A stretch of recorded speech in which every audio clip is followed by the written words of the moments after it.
Olá, povo de Deus, 14º domingo, 3 de julho de 2022, missa do dia, solenidade de São Pedro e São Paulo. Nossa reflexão de hoje é a partir de Atos 12, de 1 a 11, Timóteo 4, de 6 a 8, 17 a 18 e Mateus 16, 13 a 19.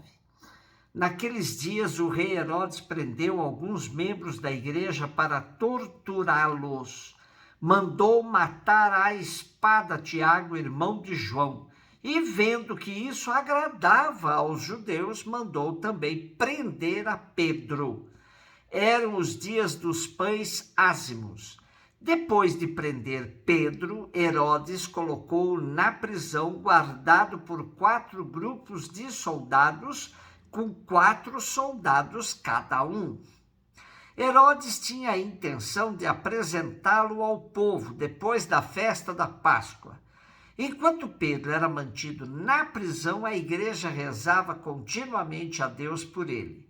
Herodes estava para apresentá-lo. Naquela mesma noite, Pedro dormia entre 2 soldados, preso com 2 correntes. E os guardas vigiavam a porta da prisão. Eis que apareceu o anjo do Senhor e uma luz iluminou a cela. O anjo tocou o ombro de Pedro, acordou-o e disse: levanta-te depressa. As correntes caíram-lhe das mãos, o anjo continuou: coloca o cinto, calça tuas sandálias. Pedro obedeceu e o anjo lhe disse: põe tua capa, vem comigo. Pedro acompanhou e não sabia que era realidade o que estava acontecendo por meio do anjo, pois pensava que aquilo era uma visão. Depois de passarem pela primeira e segunda guarda, chegaram ao portão de ferro que dava para a cidade. O portão abriu-se sozinho. Eles saíram, caminharam por uma rua e logo depois o anjo o deixou. Então Pedro caiu em si e disse: agora sei de fato que o Senhor enviou o seu anjo para me libertar do poder de Herodes e de tudo que o povo judeu esperava. Enquanto Pedro era mantido na prisão, a igreja rezava continuamente a Deus por ele.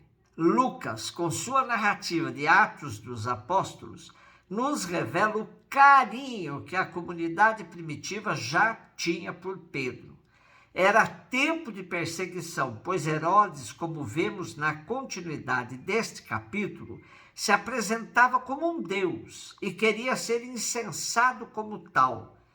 A perícope de hoje tem a intenção de nos mostrar o ápice e final da missão de Pedro no livro dos Atos. Marca o fim da primeira etapa da história da igreja centralizada em Jerusalém e no mundo judaico. Fica claro que Herodes queria matar Pedro como fizera com Tiago, mas Lucas ressalta que não era chegada a hora dele e por isso foi salvo por intervenção divina. Segunda carta a Timóteo, capítulo 4, de 6 a 8, 17 a 18. Caríssimo, quanto a mim, eu já estou para ser derramado em sacrifício. Aproxima-se o momento de minha partida. Combati o bom combate, completei a corrida, guardei a fé. Agora está reservada para mim a coroa da justiça, que o Senhor, justo juiz, me dará naquele dia. E não somente a mim, mas também a todos que esperam com amor a sua manifestação gloriosa. Mas o Senhor esteve a meu lado e me deu forças. Ele fez com que a mensagem fosse anunciada por mim integralmente e ouvida por todas as nações, e eu fui libertado da boca do leão. O Senhor me libertará de todo mal e me salvará para o seu reino celeste. A ele glória pelos séculos dos séculos. Amém. Combati o bom combate, completei a corrida, guardei a fé. Talvez seja a frase atribuída a Paulo de maior divulgação entre os cristãos de todos os tempos. Tem um cunho militar e atlético e define bem a missão do apóstolo.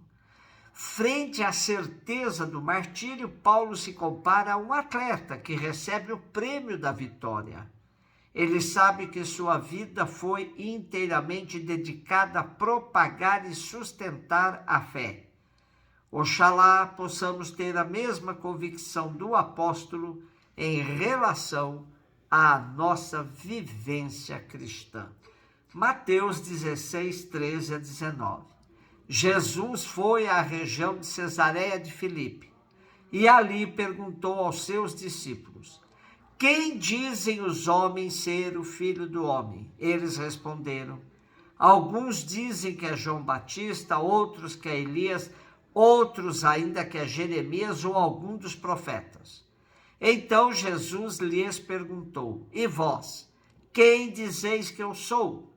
Simão Pedro respondeu: tu és o Messias, o Filho de Deus vivo. Respondendo Jesus lhe disse: feliz és tu, Simão, filho de Jonas, porque não foi um ser humano que te revelou isso, mas o meu Pai que está no céu. Por isso eu te digo que tu és Pedro, e sobre esta pedra construirei a minha igreja, e o poder do inferno nunca poderá vencê-la. Eu te darei as chaves do reino dos céus. Tudo que tu ligares na terra será ligado nos céus. Tudo que tu desligares na terra será desligado nos céus.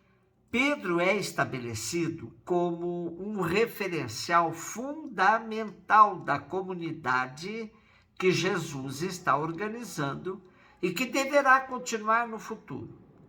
Jesus concede a Pedro o exercício da autoridade sobre a comunidade, a autoridade de ensinar e excluir ou introduzir as pessoas.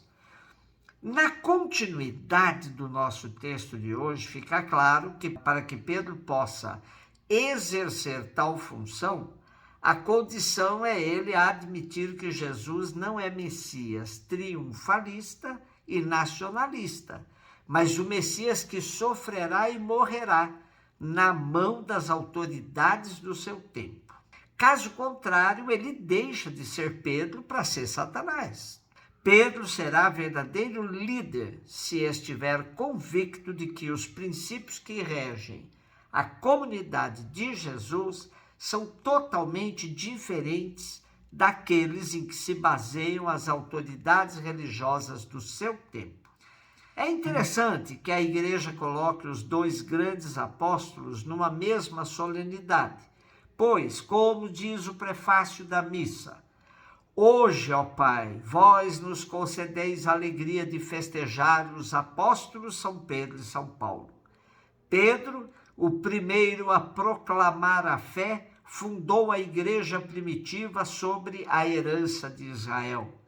Paulo, mestre e doutor das nações, anunciou-lhes o evangelho da salvação. Por diferentes meios, os dois congregam a única família de Cristo e, unidos pela coroa do martírio, recebem hoje por toda a terra igual veneração. Nossa igreja nasceu regada pelo sangue dos mártires. E hoje temos seus dois grandes expoentes dando esse testemunho radical de entrega da vida por amor a Jesus e por fidelidade a seu projeto. Um beijo no seu coração.